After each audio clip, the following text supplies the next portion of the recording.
All right, so you're welcome back to the channel. Celtic take on BodGlimt in the Europa Conference League this Thursday, and to look forward to that, I'm joined by Steve Wyss from the Nordic Football Podcast to tell us all about the Norwegian champions. Steve, thanks for joining me. Enda, thanks for having me. It's good to be here. How are you doing? I'm very well. So this is an exciting fixture for a number of reasons, mainly because both sides play attacking football, and the BodGlimt manager has been speaking in the media saying that this is not going to be a park the bus job. So I think that's what everyone's looking forward to the most. But BodGlimt are a side that rose to prominence in the last couple of years, I guess, and sort of announced themselves to the world, beating Jose Mourinho's Roma in the previous round of this. So you might just tell us a little bit about their rise and what led to that, because up until about 3 years ago, they were a mid-table and lower level Norwegian side. Well, they weren't even in the top flight in Norway about 4 or 5 years ago, hadn't they? They got a promotion back to the Eliteserien top level and hired manager Kjetil Knutsen.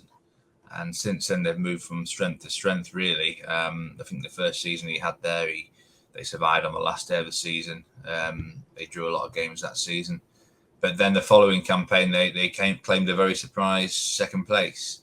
And I think everyone looked at that and they thought this is a bit of a one-off, but they followed that up by winning the gold medal twice now in a row. And really what's happened here at BodGlimt, it's not by accident, it's not by chance. They've got a great infrastructure in place at the club. You know, a great manager, great coaching staff, recruitment networks there, and they've got a good youth system. They promote players from within. And everyone's sort of singing from the same hymn sheet, you know what I mean, where it's a really well-oiled, well-drilled machine. And, you've got players coming up through the ranks. They promote from within a lot.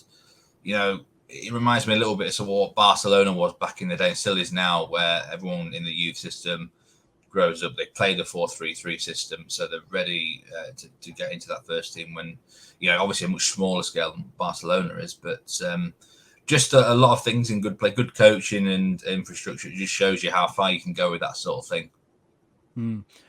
Celtic played against Midtjylland in the Champions League qualifiers earlier this year. They have a similar enough story in the sense that they rose to the prominence elsewhere by means of analytics and a new ownership and a new model like that. Is that something that's going on at Glimt at the minute, or is it just simply good ownership, good planning, or is it based on the new analytics sort of revolution, I guess? Good question. I don't really know too much about the ins and outs of analytics, but I think it's not to the extent of Midtjylland. I mean, we did actually have on our own podcast, the sporting director of BodGlimt was a guest about a couple of years ago, and there is part of that, and they recruit from sort of within their own division and below, but a lot of it is developing their own talent.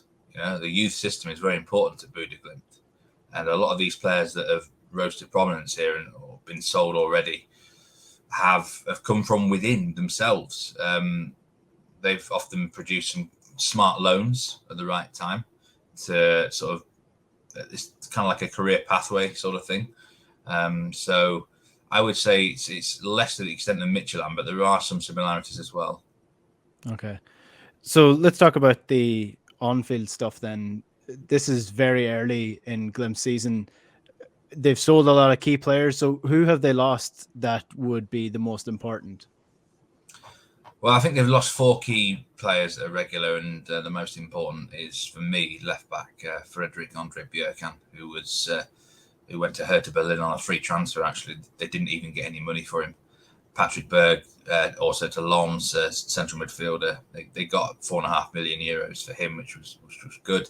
They also lost their top striker, Erik Botheim, to a club in Russia, and another centre-back, Marius Luda, to Schalke. But, I mean, really the 2 big losses are the left-back, Bjørkan, and the centre midfielder, Patrick Berg. Bjørkan pretty much was top of a lot of categories in terms of statistics last season compared to his position. If you look at stuff like offensive duels, defensive duels, dribbles, passes, progressive runs, things like that, he really did lead the league strongly. And he almost, I back end of last season, I was saying on our own podcast, there's a case for him to be player of the season in the whole league, which is kind of unusual for a left back, isn't it? Really, but that's how good he is or was for Bodø Glimt, and I think that's the really big one that stands out to me. Okay, and have they replaced them with anybody, or are they trying to promote from the underneath as well? Well, the left back, they've actually signed someone called Bryce Wembangomo, which is a bit of a mouthful. But he's more of a right back. I think they're trying to convert him into a left back. So, long term, it remains to be seen whether this signing is more, they see him as their long term left back, or he's in sort of just this versatile player. But right now, he's going to be slotted in at left back. He's had a few games with them in these pre-season friendlies, and he's looked all right from what I've seen. Yeah. So Bryce Wembangomo is one new signing. They've signed a couple of strikers as well, but there will be some players already at the club that will be taking some of these spots. In terms of the system that they play, what would be the predominant system that you can come to expect with this team? Yeah, it's 4-3-3. They like to have a lot of possession. It's a high press, high energy, a lot of progressive runs, things like that. It's just, in terms of the actual, so you say 4-3-3, you're looking at the wide players, quite more sort of inside forwards really, or inverted wingers. Certainly on the right hand side anyway. You've got a guy called Armal Pellegrino, who is a very flary sort of creative player, and will often cut inside. And he does like his wingers to cut inside a lot. I would say that. It's in midfield. Usually there's one sitting player. That used to be Patrick Berg. It's probably going to be a youngster called Elias Hagen now, and then you've also got two midfield runners who come from that position. But it's fairly straightforward. It's nothing elaborate or anything. But it just goes to show you, if you're a well-drilled side, simplicity is sometimes best. Yeah, for sure. In terms of Celtic themselves, they've got a lot of standout players this season. Kyogo is one of them. He's out injured for this game, the striker, but Jota, who plays left wing, and Abada, who plays right wing for Celtic, have been really promising talents coming through. Who do you think Glimt would be more afraid of in terms of the Celtic team, and who should Celtic be looking out for on the Glimt side of things that could potentially cause them some danger? I think the obvious concern for Bodø Glimt is defence, because they had the best defence in Norway last season, and they've lost half of that back line. So I think you can already look at targeting, the new lad Wembangomo. Let's see what he's made of. You got a natural right footer at left back. In terms of the centre back positions, someone is going to be in there that's not been a regular in the team last season. I would say they've got a pretty strong right back in Alphonse Samsted. He's a solid player. He's not usually the one that gets forward as much. So I don't think they'll have as much success on the left-hand side, Celtic. But in terms of players that they need to be careful of themselves, I'd say Pellegrino, definitely. He could pop up on either wing, really. I guess he'll probably start on the left wing, but he could easily switch. Olasol backing on the other side as well. He played very well against Roma early in the season. And, up front, I don't know who the starting striker will be. I imagine it'd be Runar Espejord or Victor Boniface, but both are they're good technical players that you've got to watch out for. So, I think the danger definitely comes out wide. I think it's interesting when you look at this tie, because Celtic fans will be accustomed to watching Celtic go into the Champions League qualifiers in pre-season, undercooked, without the transfers that they want in, potentially not ready for the entire season. Glimt kind of go into this in a similar manner. How have they been so far in the early pre-season for them? Well, they drew against Dynamo Kiev, and they won a couple of games, most recently against Elfsborg. The manager, he's actually been fairly critical of them. Said they need to sort of raise their game, otherwise there might be some problems against Celtic. But they've not looked too bad. It is awkward for Norwegian, or any Scandinavian teams, to play this time of year in Europe.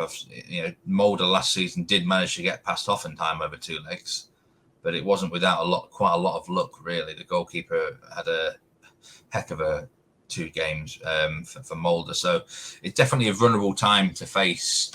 Any of these. BodGlimt, this is a good time for Celtic to face them. Sorry, and they can be got at.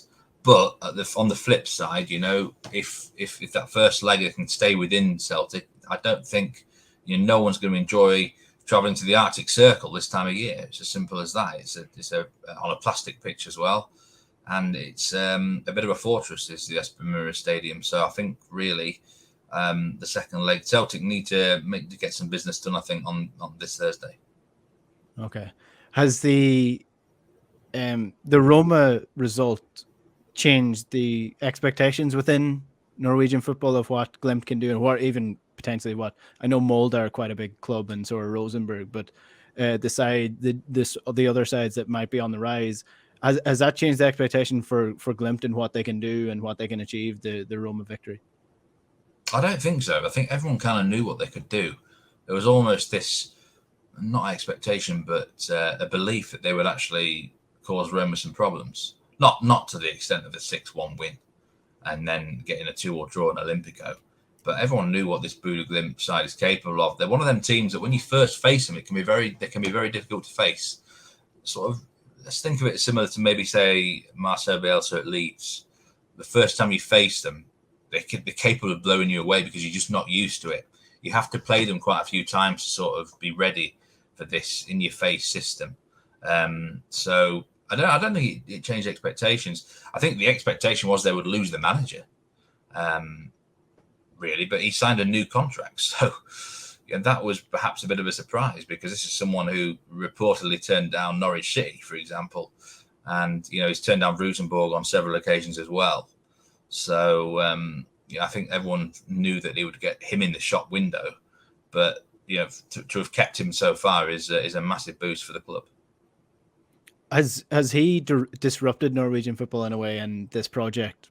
Because, like I said, Molde would be traditional, in European football every couple of years, as would Rosenborg. But I think everyone was a little bit surprised to hear this name and sort of interested in the story. So has that caused a bit of tension, I guess, in Norwegian football, that they're no longer the big two?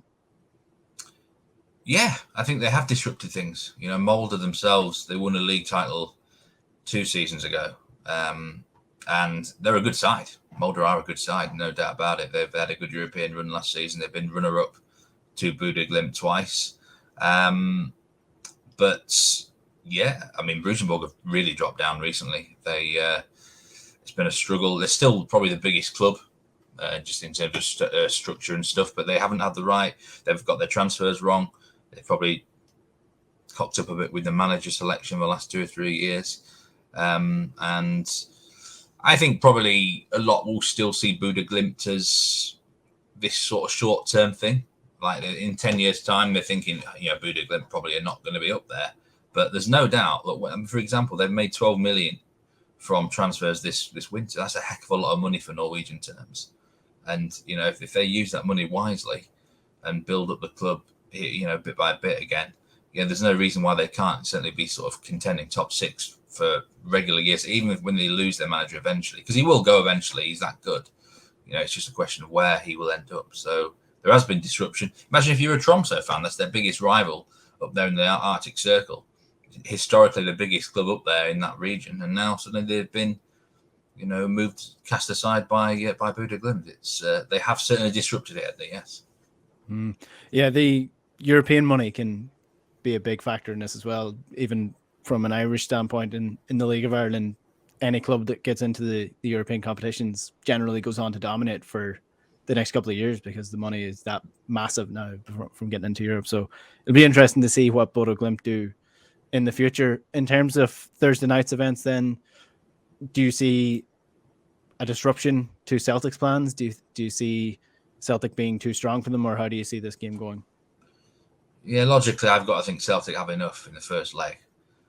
But one thing I've learned over the last 2 or 3 years is not to underestimate BodGlimt. I didn't see them doing a job over Roma, for example. But we've got to look at things realistically, and they've lost 4 key players. They're bringing new guys in. they're not quite up to scratch yet in terms of match fitness, sharpness. And, Celtic are in the middle of their season. And, I think they've won something like 23 of the last 26 games in all competitions. They seem confident, and it's going to be near enough a full house, I do believe, at Celtic Park on these European nights. I think it'll be 2 good games, though. It sounds like both sides like to play football, quite attacking. I think there'll be goals. BodGlimt, I think the best way is going to be fighting fire with fire. They've got to get on the score sheet themselves a couple of times. But logically, I've got to think Celtic in the first leg have too much. It's just a question of how much they have of an advantage to take to Norway, really. Yeah. Well, it'll be interesting to see. Hopefully we get a good game in Celtic Park on Thursday night. Steve Wyss, thanks very much for that. No problem at all.